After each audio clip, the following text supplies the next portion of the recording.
adentrar, chegar aí na sua casa. Muito bom te ver por aqui, muita coisa boa dentro de pouco tempo.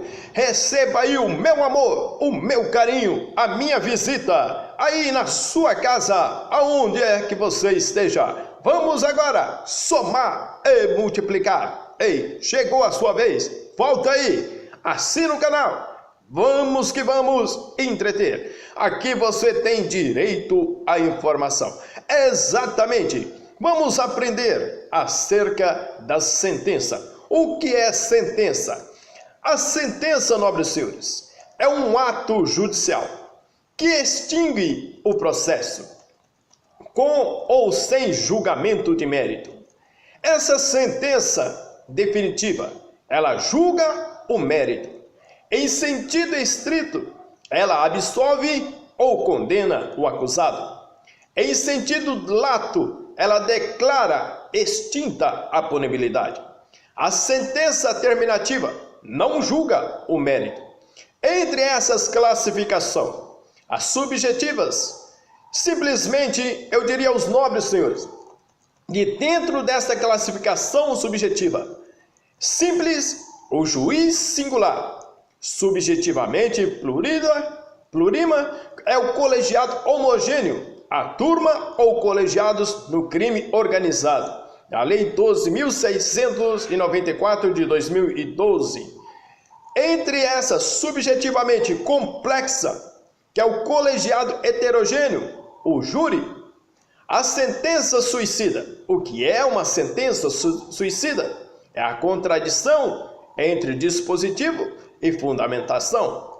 Entre os elementos da sentença, temos no Código de Processo Penal, no artigo 381, elementos intrínsecos. Temos aqui o relatório, temos a fundamentação, temos aqui o dispositivo do inciso 4 e 5. Entre esses elementos intrínsecos, temos a parte autenticativa, a data e a assinatura. Entretanto, entre esses elementos da sentença, no relatório, temos a história relevante do processo. Temos a finalidade, verificar se o juiz conhece o processo. Nome das partes, nome do acusado, nome do querelante e do querelado. Não é necessário o nome do promotor de justiça. Nome do assistente de acusação, se houver. A exposição da acusação e da defesa. As teses de acusação e de defesa.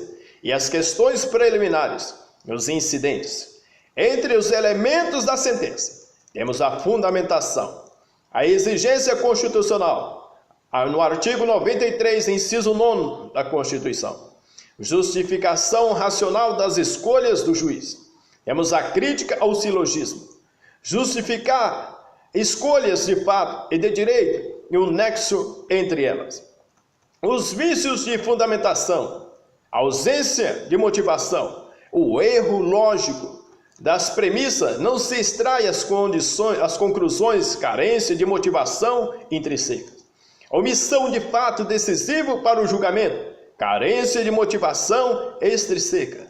Motivação implícita, motivação per relatione. Entre esses, também podemos admitir que dentro dos elementos da sentença, temos os dispositivos do inciso 4 e 5, que é a conclusão quanto ao pedido. Absolve ou condena o réu ou acusado. É indicar o artigo de lei aplicável ao caso concreto. Na sentença absoluta, indica o inciso do artigo 386. Na sentença condenatória, indica natureza, espécie e quantidade da pena.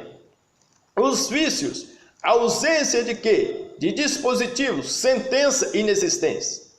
Ausência de menção ao artigo de lei. Se não houver prejuízo mencionado na motivação, irregularidade. Se não houver a indicação, nulidade. Entre os elementos da sentença, a data da sentença e a publicação da sentença. A assinatura digital, inaplicabilidade do artigo 388 do Código de Processo Penal. Entre aí temos os vícios. Ausência de assinatura. Sentença inexistente.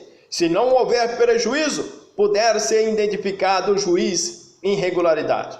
A sentença penal absolutória, no artigo 386, o juiz absolverá o réu, mencionando a causa na parte dispositiva, desde que reconheça aí, o inciso 1, está provado a inexistência do fato. 2.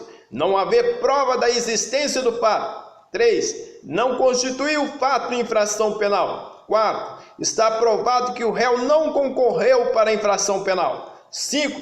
Não existe prova de ter o réu concorrido para a infração penal. 6.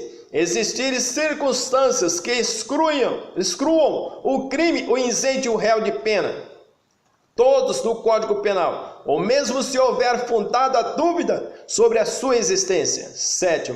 Não existe prova suficiente para a condenação. Entre esses, também poderemos adotar que a sentença penal absolutória, ela tem uma relevância da hipótese, tem os efeitos civis da sentença penal, absolvições com certeza da inocência.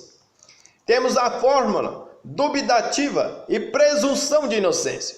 No inciso 7, não existe prova suficiente para a condenação. Absolvição imprópria, que é impor medida de segurança.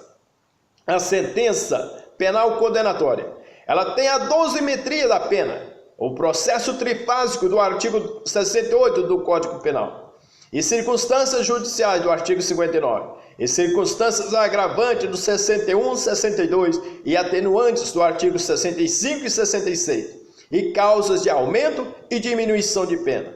A fixação do regime inicial de cumprimento de pena, substituir pena privativa de liberdade por restritiva de direito, artigo 44, e multa no artigo 60 do Código Penal.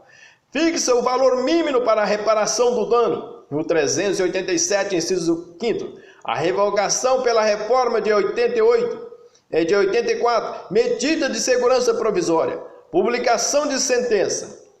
Entretanto, os efeitos da sentença penal absolutória, do artigo 386, vai dizer, no inciso 1, colocar o réu em liberdade, se preso cautelarmente. 2, cessar medidas cautelares, tanto pessoais, inclusive novas medidas alternativas, quanto medidas reais.